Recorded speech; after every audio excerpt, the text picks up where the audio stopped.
ଓ ମାଇ ଗଡ୍, ଏ ମଣିଷ ମାନେ ଏତେ ନିଷ୍ଠୁର। ସେ କାର୍ତ୍ତିକ ମାସ ବି ଛାଡ଼ୁନାହାନ୍ତି। ଆମକୁ ମାରି ଖାଇବାକୁ କ'ଣ ଲାଗୁଛି କେଜାଣି। ଏ ମଣିଷ, ତମକୁ ଧର୍ମ ସହିବନି ରେ, ଧର୍ମ ସହିବନି। ଏ ବାଡ଼ିପଡ଼ା ମଣିଷ, ତମେ ମରିବ ରେ ମରିବ।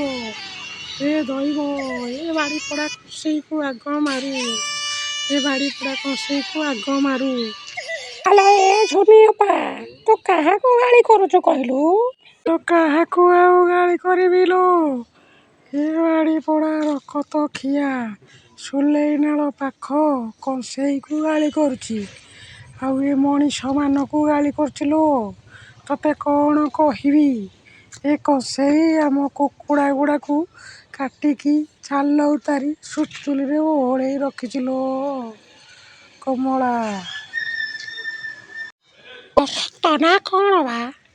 ତୋ କଥା ଶୁଣିକି ମୋ ଦେହ ହାତ କ'ଣ ହେଇଯାଉଛି ଝୁନି ଅପା। ଆଲୋ ହଁ ଲୋ, ମୋ ଗେରସ୍ତ ରାଣ ପକେଇ କହୁଛି, ତୁ ବିଶ୍ୱାସ କରେ ମଲା। ହଁ ସତ ହେଇଥିବ। ଏ ମା, ଆମେ ଏବେ କ'ଣ କରିବା? କୁଆଡ଼େ ଯିବା? ଏ ମଣିଷ ଜାତିକୁ ଭରସା ନାହିଁ ଲୋ ଝୁନି ଅପା। ତାଙ୍କ ପାଖରେ ରହିଲେ ଆମକୁ ମାରି ଖାଇଯିବେ ଲୋ ଝୁନି ଅପା। କ'ଣ କରିବା? ହଁ ଲୋ ହଁ, ତୁ ଏବେ ଯା, ମୋର ସବୁ ଜାତି ଭାଇମାନଙ୍କୁ କହିଦେବୁ ମୁଁ ଯାଉଛି। ମୋ ପୁଅକୁ ଖାଇବାକୁ ଦେବି। ସେ କାଲି ରାତିରେ କିଛି ଖାଇନି ଲୋ, ମୁଁ ତାକୁ ଖୋଜି ଆଇଥିଲି।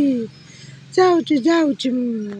ହଁ ଲୋ ଝୁନି ଅପା, ମୁଁ ତୁରନ୍ତ ଯାଉଛି ଲୋ, ତୁ ବି ଯା।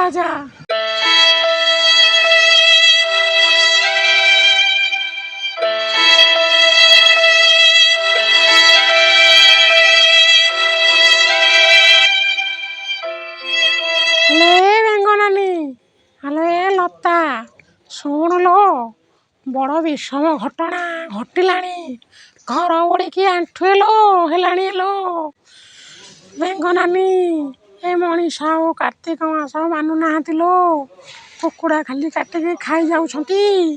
ଏ ରକତ ଗିଳା ରହିଜଳା ଅସୁର, ତାଙ୍କୁ ବାଘ ଖାଉ, କୁମ୍ଭୀର ଖାଉ, ତାଙ୍କୁ ବାଡ଼ି ନଉ, ଏ ବାଡ଼ିପଡ଼ା ଆମକୁ ମାରି ଖାଇଯିବେ ଲୋ ବେଙ୍ଗନାନୀ, ଖାଇଯିବେ। ଆଲୋ କମଳା, ତୁ ଏ କ'ଣ କହୁଛୁ? ହଁ ଲୋ ବେଙ୍ଗ ଅପା, ମୁଁ ଏବେ ଝୁନି ଅପା ଠାରୁ ଶୁଣିଲି। ଏ ଝୁନି ଅପା କହୁଥିଲା, ଏ ସୁଲେଇ ନାଳ ପାଖରେ ଯେଉଁ କଂସେଇ ଅଛି, ସେ ସବୁ କୁକୁଡ଼ା ଗୁଡ଼ାକୁ କାଟିକି ତାଙ୍କ ଶୀତ ବସ୍ତ୍ର ଓଟାରି ଓହଳେଇଛି। କେତେ କୁକୁଡ଼ାକୁ ତଳକୁ ତ ଆଉ କେତେ କୁକୁଡ଼ାକୁ ଉପର ବୁହା କରି ଟାଙ୍ଗି ଦେଇଛି। ଆଉ ଝୁନି ଅପା କହିଲା, ଯା ସବୁ କୁକୁଡ଼ାକୁ ଏ ଖବର କହିବୁ। ଆମେ ସମସ୍ତେ ସକାଳୁ ସକାଳୁ ଏ ଜାଗା ଛାଡ଼ିକି ପଳେଇବା ଲୋ, ପଳେଇବା। ହଁ ଝୁନି ଅପା, ଆଉ ତୁ ଯାହାକୁ ନିଷ୍ପତ୍ତି ନେଇଛ ଠିକ୍, ନଚେତ ଆମ ପାଳି କେତେବେଳେ ଯେ ପଡ଼ିଯିବ, ଆମେ ରାମ ସତ୍ୟ ହେଇଯିବା। ନାଇଁ ଚାଲ ଏଠାରୁ ପଳେଇବା। ହଁ ଚାଲ ପଳେଇବା।